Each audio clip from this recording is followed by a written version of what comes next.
ముందుగా వీడియోలో చంద్రబాబు ప్రభుత్వం తీసుకున్న 2 చక్కటి నిర్ణయాలను, ఆ తర్వాత విహెచ్పి మీటింగ్ను, జగన్, పవన్, లోకేష్లపై ఏబిఎన్ రాధాకృష్ణ చేసిన వ్యాఖ్యలను పరిశీలిద్దాం.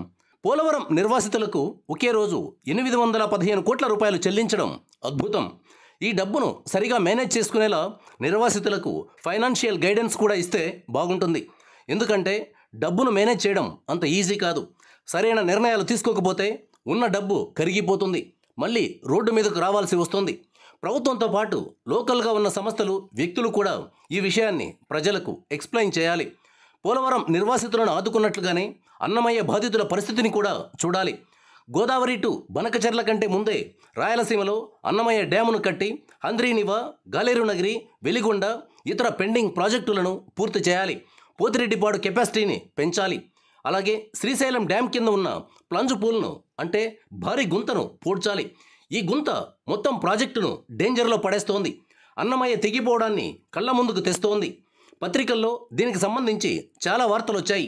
చంద్రబాబు ప్రభుత్వం రేవంత్ గవర్నమెంట్తో కలిసి తక్షణమే అవసరమైన చర్యలు తీసుకోవాలి. ఇక చంద్రబాబు తీసుకున్న మరో గొప్ప నిర్ణయం గవర్నమెంట్ ఆర్డర్లన్నీ తెలుగులో కూడా ఇవ్వడం. మనం తెలుగు వాళ్ళం, ప్రతి వ్యవహారం తెలుగులో జరిగేలా చూసుకోవాల్సిన బాధ్యత మన మీద ఉంది. ఒక జాతిని ముందుకు నడిపించడానికి భాష మొట్టమొదటి అడుగు అవుతుంది. ఆ తొలి అడుగు దగ్గరే మనం దెబ్బతింటున్నాం. మన భాషను సంస్కృతం కబ్జా చేసింది.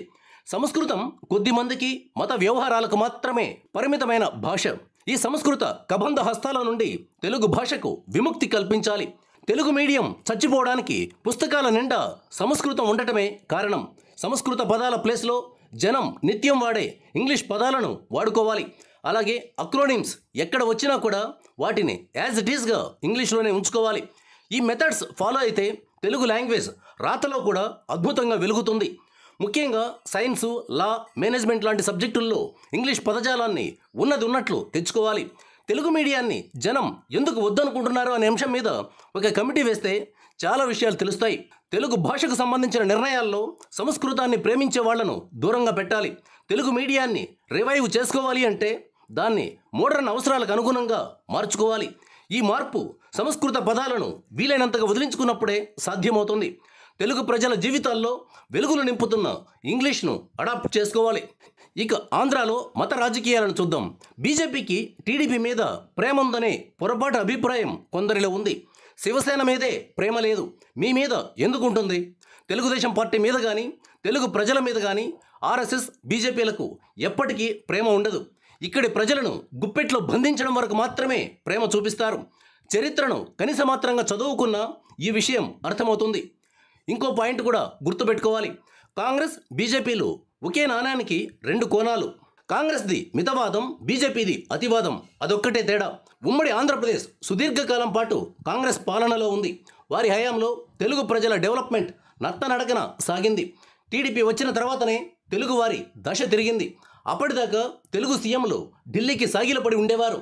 దీని మీద ఎన్టీఆర్ తిరుగుబాటు చేశారు. ఎన్టీఆర్ చరిత్ర పుస్తకాలను పెద్దగా చదువుకుని ఉండకపోవచ్చు, కానీ పురాణాల ద్వారా చరిత్రను, మన సమాజ స్వరూపాన్ని అర్థం చేసుకున్నారు. ప్రజలు ఎన్టీఆర్ పురాణ పాత్రలను ఒక కోణం నుండి మాత్రమే చూస్తారు. కానీ ఆయన పురాణాలపై తీసిన సినిమాల్లో కొన్నిసార్లు తిరుగుబాటు కూడా కనిపిస్తుంది.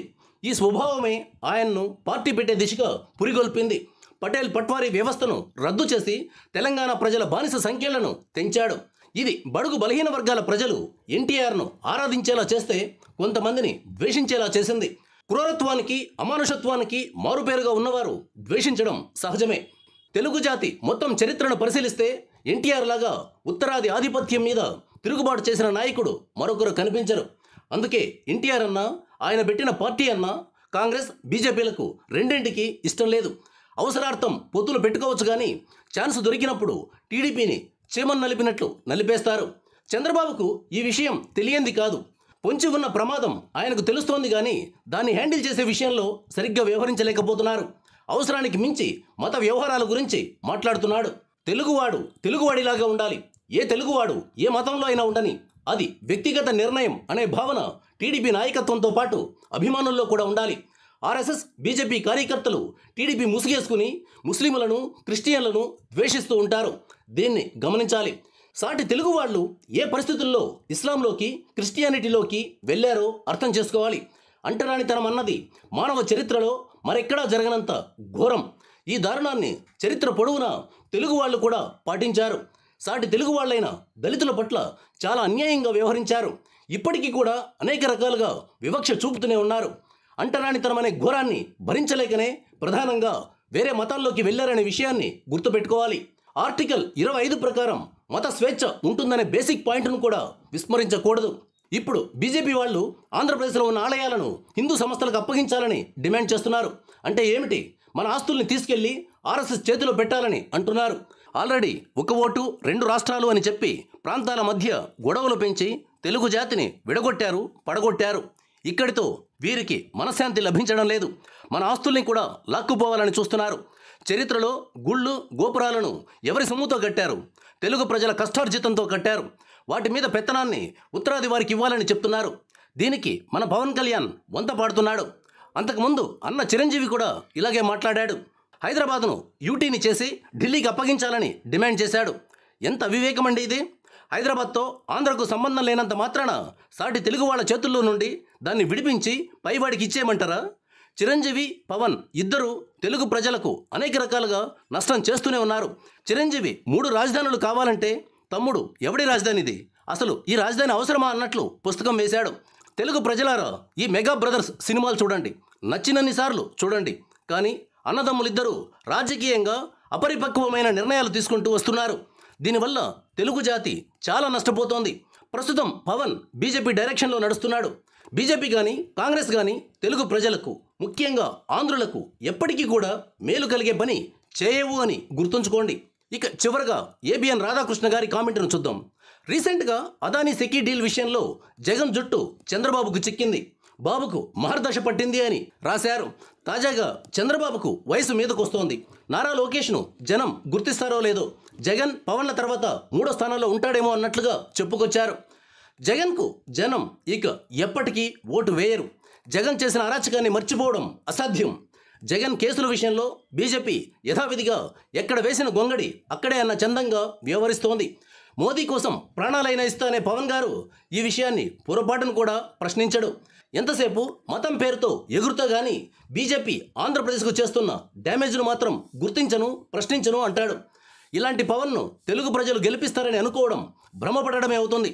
తెలుగు జాతి ప్రయోజనాల కోసం ఎన్టీఆర్ లాగా ఫైట్ చేస్తే గుర్తిస్తారు కానీ చాప కింద నీరులా రాష్ట్రానికి నష్టం కలిగిస్తుంటే ఓటేసే ఛాన్సే లేదు.